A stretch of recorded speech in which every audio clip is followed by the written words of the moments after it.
My name is Aaron Lopresti. I've been a comic book artist, a commercial illustrator, and a writer for over 25 years, and this is my YouTube channel.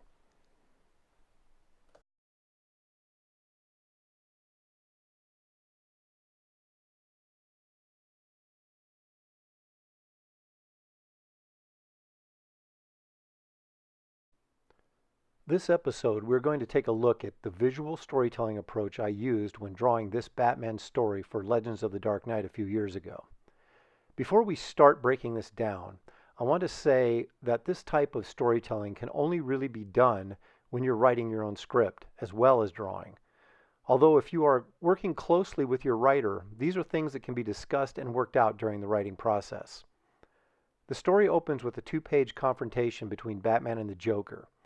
The face-off between the two has nothing to do with the bigger story except for the last panels. But what we will see as we move along is Batman will face off in similar fashion with two other villains, and over the course of the first 8 pages, we will take a look at how all of this connects both visually and thematically. We open with a silhouette of the Joker fleeing across a rooftop with Batman chasing. We can clearly see our location by the buildings in the background, and we know Batman is chasing because of his cape in the foreground. We move in with a closer panel to reveal that our villain is actually the Joker, and we see him reaching for something in his coat. In panel 3, we pay this off by going in closer and seeing the gun the Joker has pulled. The page ends with a big half-page panel where I finally reveal Batman punching the Joker. The Joker's gun fires and clips Batman's arm. The blood will be important to the story. On the second page of the sequence, we open on the Joker down but not out. The Joker is far to the left of the panel. But by looking to the right and having his gun extended to the right, it leads us across the page to the right. Instinctively, we drop down to the second panel where Batman is already to the right of the panel. He takes a gunshot to the shoulder, which is the main purpose of this panel. Again, the blood is important. Now our eyes are still to the right, which allows us to drop straight down to the third panel where Batman is. In this panel, he is kicking back to the left, so instinctively we follow Batman's leg into Joker's gut to the left of the panel. Joker's leg is pointed back to the center of the panel, which then instinctively leads our eyes to the top of Batman's head in panel 4. Within panel 4, we have Batman looking to the Joker, who is in the left of the panel, which then allows us to naturally drop down to panel 5 on the far left side of the page. Now, admittedly, it is nearly impossible to do this kind of eye leading on every page because not every panel will be horizontal, and you must first always choose a panel layout that best serves the story. But these fundamentals are something you should always be aware of, and you should always do your best to create a layout that feels comfortable and natural to the reader, understanding that comics in Western culture are designed to be read left to right and then down. Finally, we have our 4-panel sequence that runs across the bottom of the page, which is intended to show the passage of time. That ends with an unknown person gathering Batman's blood from the rooftop. The first panel shows Batman walking away, presumably hauling the Joker off to jail. The 2 empty panels after give us the passage of time, which should be accentuated by the colorist, and then finally, at some later time, the unseen character collects the blood sample. On page 3, we set up the story's real villain with a quick establishing shot of his hideout. You'll notice the perspective on the building opens up to the second panel. I'm not quite ready to reveal the face of the villain, so I have him in shadow as he begins to remember his youth in a flashback. These flashbacks become key elements to establishing who this character is and why he is doing what he's doing. This page ends with a back to the present shot. In one hand, the villain is clutching a homemade Batman doll, and in the other, a vial of the blood he collected from Batman. This helps get our focus back on what happened previously and where the story is going next. You'll notice the mysterious villain is facing left to right, and his hand holding the test tube of blood leads us right off the panel and on to the next page. Pages 4 and 5 give us our second 2-page sequence of Batman fighting a villain. In this case, Killer Croc. You'll notice the layout for page 4 is exactly the same as I used on page 1. We open with a silhouette of our villain with Batman's cape in the foreground. With the second panel, we move in closer to reveal our villain, Killer Croc. The third panel is the close-up. In the fourth panel, we have a big shot of the two characters facing off, essentially the same as the earlier Joker sequence. Why? Well, we'll get to that in a couple of minutes. Moving to page 5, we have a few panels of fighting between the two characters similar in theme to the Joker sequence, although not visually laid out the same. The fight is different, so layouts were used that I felt best described the action. In panel 1, the action moves from left to right, our natural reading motion, again like the Joker sequence. In panel 2, Batman reveals the weapon he will use to defeat Croc. Notice his head is positioned in a way that leads us right into Killer Croc's arm in panel 3. Croc's leg, the sound effect, and the device Batman drops in the water all lead us right to Batman's head in panel 4.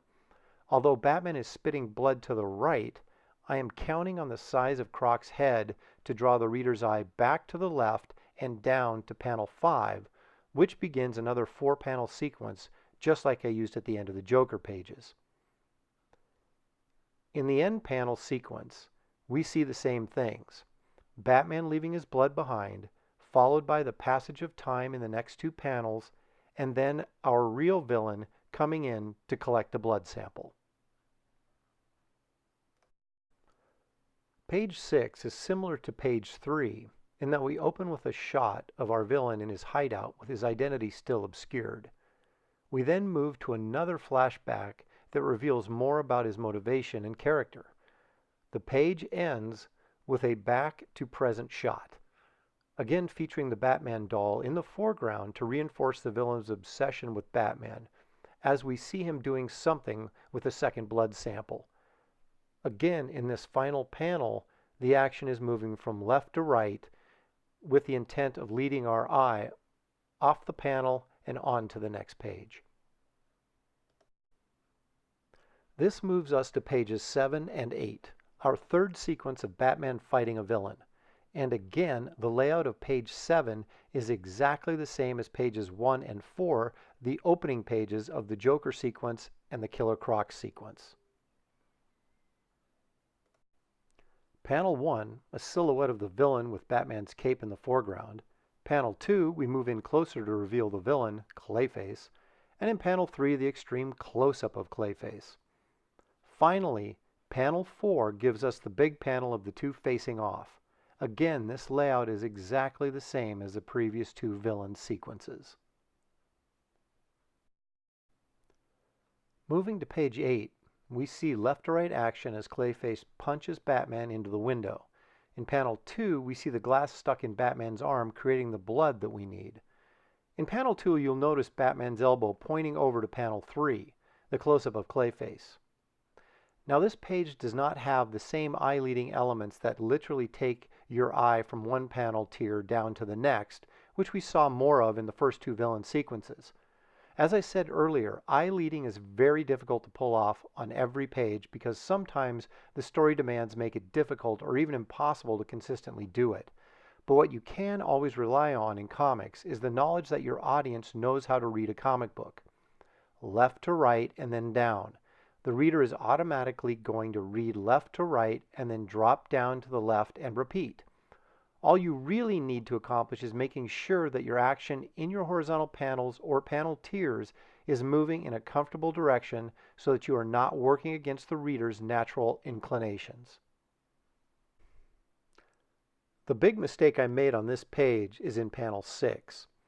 Even though Clayface in panel 5 is leading us to panel 6, the burst of energy and light blasting out of the building's window pushes the reader's eyes back up to panel 4 instead of down to the final 4-panel tier.